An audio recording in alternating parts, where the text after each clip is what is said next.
Hi everyone and welcome to Curly-n-Yarny. As always, my name is Milena and today I'm going to give you an update on what's been going on at Textile School at the moment.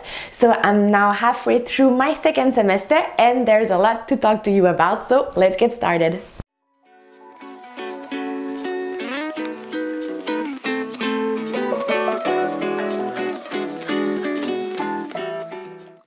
So last fall, I started a program called Techniques des métiers d'art en construction textile given by le Cégep de Limoilou in collaboration with la Maison des métiers d'art de Québec. So yes, this is a French program that is given in the city of Quebec, and this is a program where they teach us so many things that there is to know about textile, mostly notions about making the textiles ourselves. So we have classes that go from weaving to knitting to sewing and dyeing. So I have already done one full semester and I've made 3 videos about this semester. So if ever you wanted to learn more about the early beginning of my journey, I will link all of those videos down below. In today's video, I will mostly focus on the second semester, so the one that I am currently in. So I thought that today would be a good day to be making this video because I have just reached the middle of this semester, so I have just reached the halfway mark. So we've already had 8 classes of school and we have 7 more coming up. So I have done quite a few projects and I'm glad to be able to share them with you today. So I am currently enrolled in 3 classes which are weaving, knitting machine, and also dyeing. So to start this video off, I want to start talking about weaving.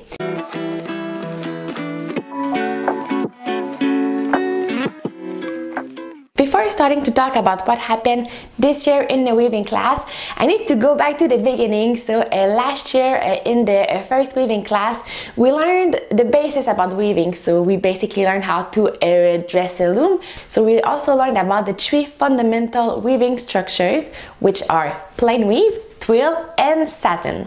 For this semester, the goal was to go and explore those weave structures and see all the different limitless, endless possibilities that they offer us.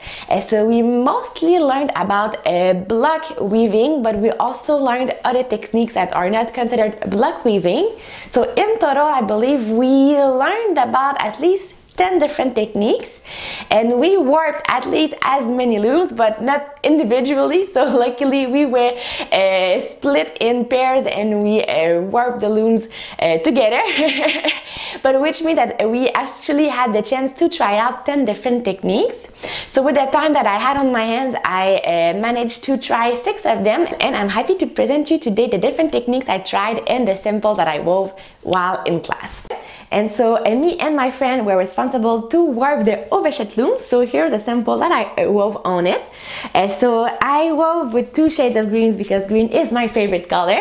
One with a much lighter green and one with a much darker green. And I honestly like both effects. We see the design and the motif a little bit more on the second one, on the darker one, because the contrast with the warp is much bigger. So this is why we can see it a bit more, but I still like the light green because it is more subtle and it's still very pretty.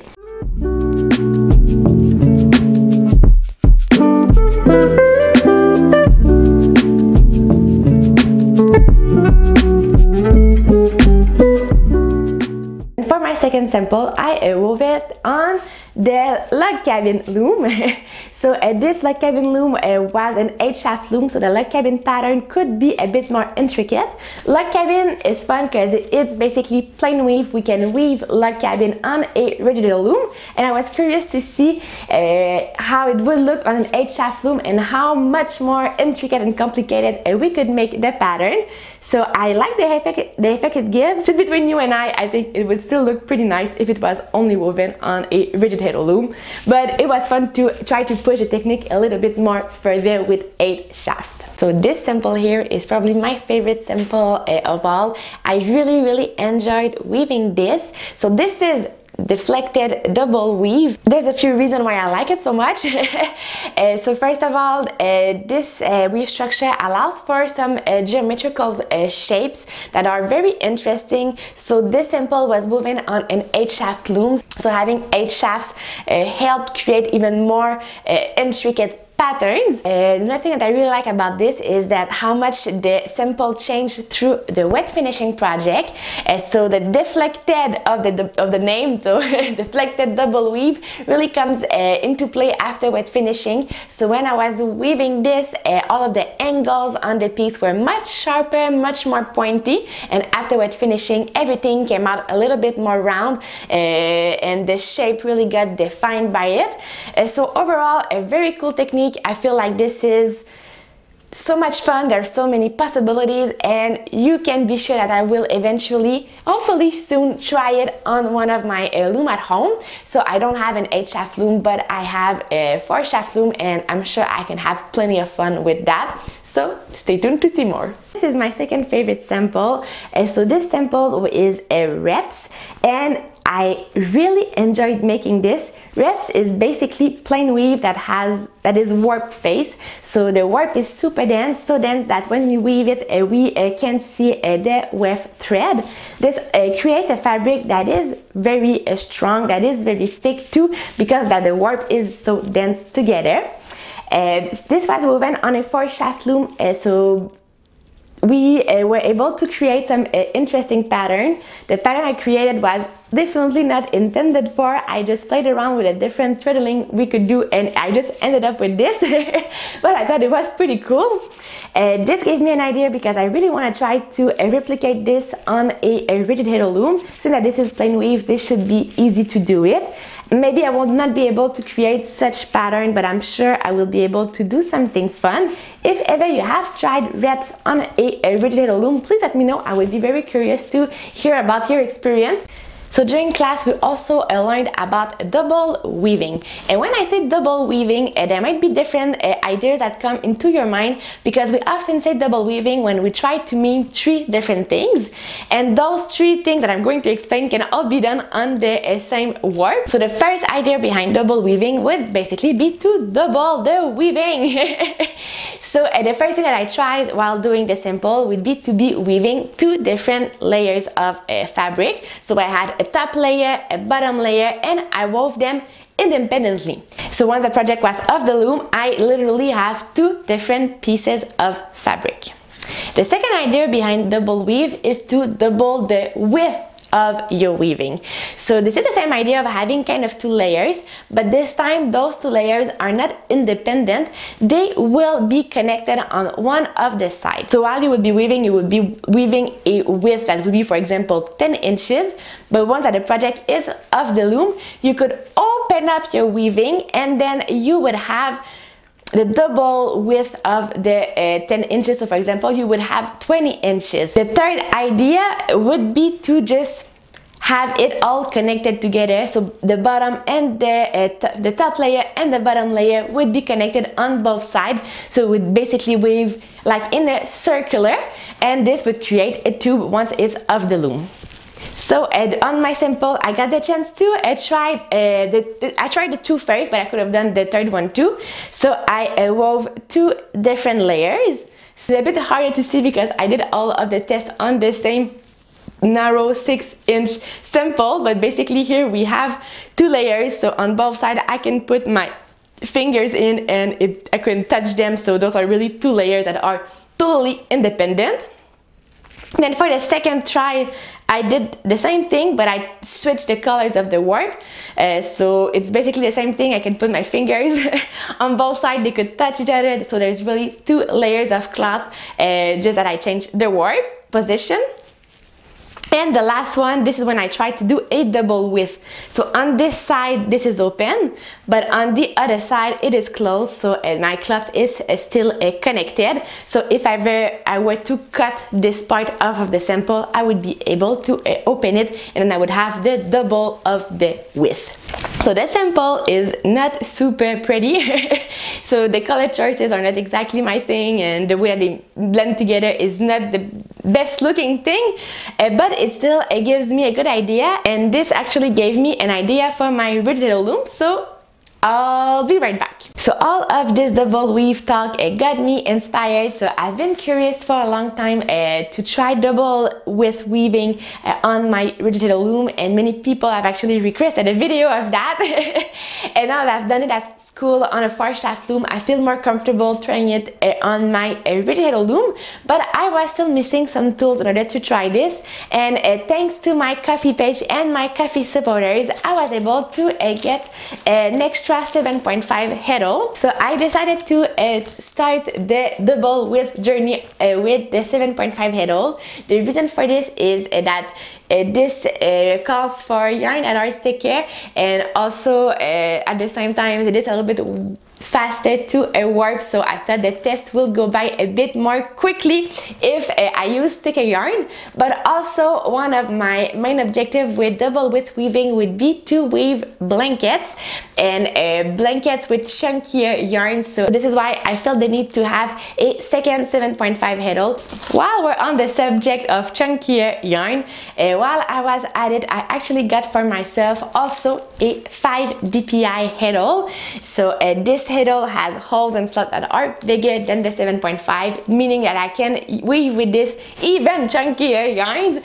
So I am very excited to try this new heddle and to start weaving with other kind of yarns. So you can now expect a whole new range of yarn and project on the channel. So I wish to thank everyone who has supported me and my channel on Ko-fi. So this was all made possible thanks to you. So the last sample that I wove was monk's belt, and for some reason I don't have it with me right now. But in a nutshell, monk's belt is a mix of plain weave, but also a mix of floats. For the class, we wove them on a 4-shaft loom, and it was fun to try it on this type of loom.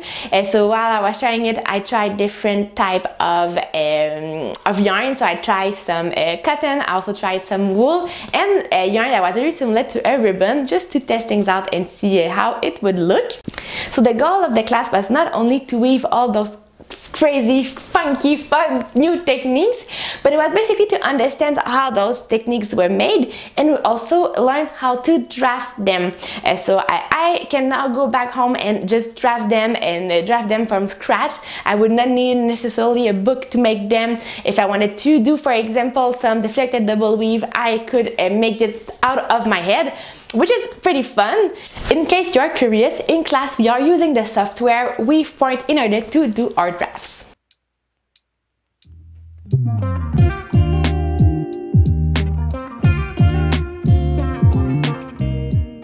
So and now let's jump on to my knitting mashing class.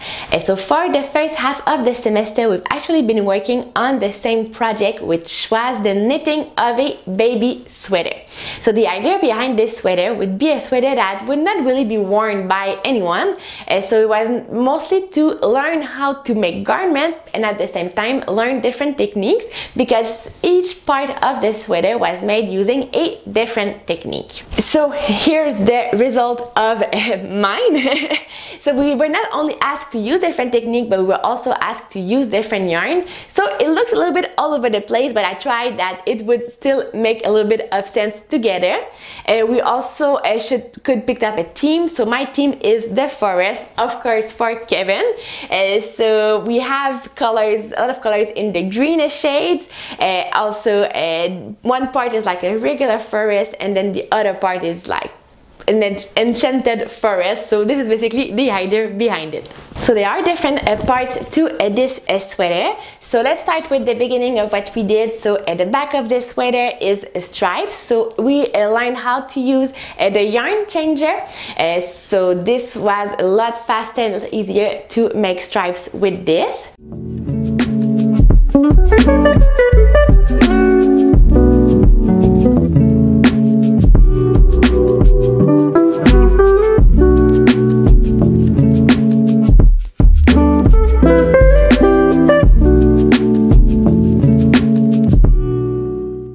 Then we learned how to do some fair isle, but with only one big motif. So this was not intarsia, although it looks like intarsia, it was another technique, and I decided to do a pine tree. Then on the other sleeve, we actually did some short row knitting. The pattern is really very subtle, not all over the place at all. The reason for this is that this kind of technique was kind of hard and very time consuming. We learned it only because it would help us with the second half of the semester of what we will be doing for this, but I'm not going to tell you right now what we're going to do. This will be a surprise.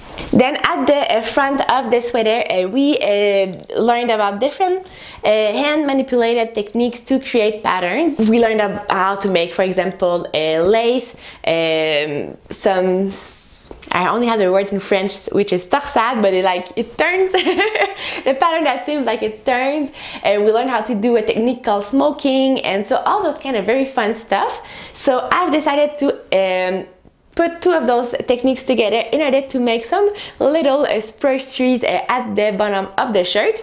Then we learned how to do the neckline of the sweater and also how to do the collar of the sweater. So I did a little turtle neck for mine. So you might not notice, but I'm actually the proud aunt of two children. So the oldest one is Elliot.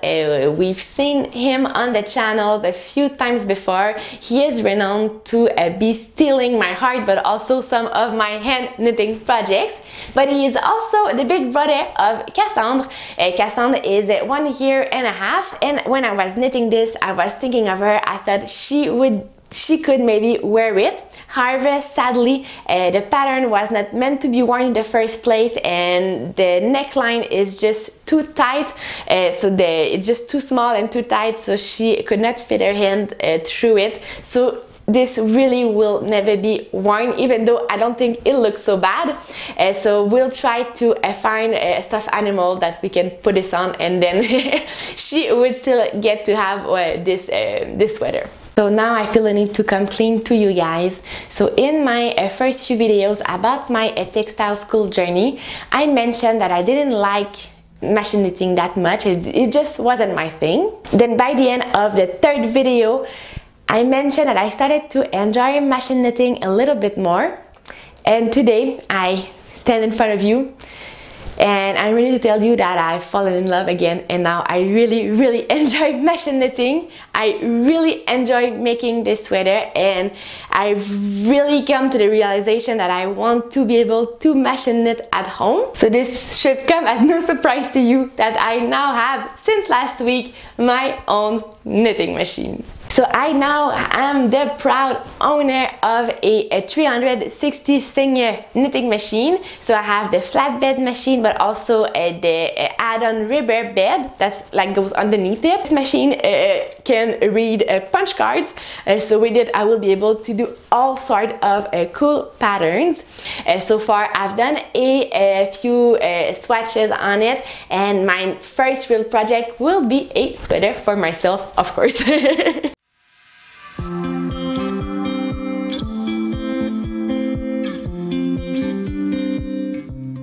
So this semester I don't have a sewing class, and this was last semester probably my favorite class, but I'm still keeping my skills sharp, or at least I'm trying to, and I have made this shirt.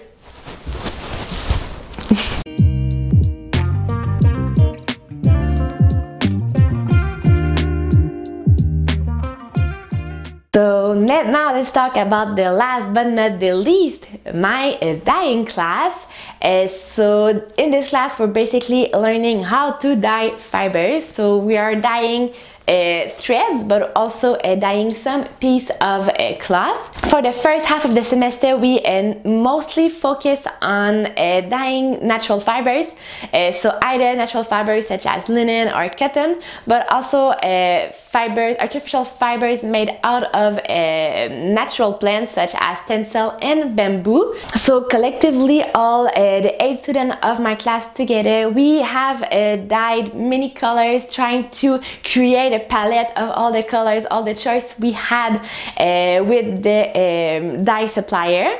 And then we could start trying to make our own mix and try to get the colors we wanted. Try to do some Japanese inspired shibori and try to do some color reserve on the cloth and create cool patterns with that. So I feel like for this class I don't have anything very cool to show for it, because all we do is like some very small samples, very small swatches, and it's not that fun to show. It's really not a project yet, but there will be one coming at the end of the semester. So for now it's mostly a sample book with all the colors we've done so far in class. You can probably tell by the excitement in my voice, or lack thereof, that this is not my favorite class. I'm trying to keep an open mind, but I'm not loving the process so much, which is fine. In the past I've said that for my knitting machine class, and look at me now, I have my own knitting machine. So far what I've learned the most through this class is how much work goes into dyeing fibers and dyeing yarn, and this has just given me a profound and enormous respect to everybody who choose to dye their own yarn. There is so much work that goes into it, from the research of color, the preparation of the fibers, the dyeing itself, and then once the dye is done, all of the rinsing and the preparation of the fibers before it can actually be woven or knitted into something. This is tremendous, this is huge, and really I admire your work. There's so much patience, love that goes into this, so really huge respect to you guys. So this is it for today's video. You now know everything that there is to know about the first half of my second semester of textile school. Stay tuned, because in 7 weeks from now I will release another video where I tell you about the second half of the semester. And for the second half of the semester I will mostly be working on final and fun projects. Spoiler alert, there should be a lot of Curly-n-Yarny, but I'm not telling you anything more than that. So I hope to see you soon, and take care. Bye bye.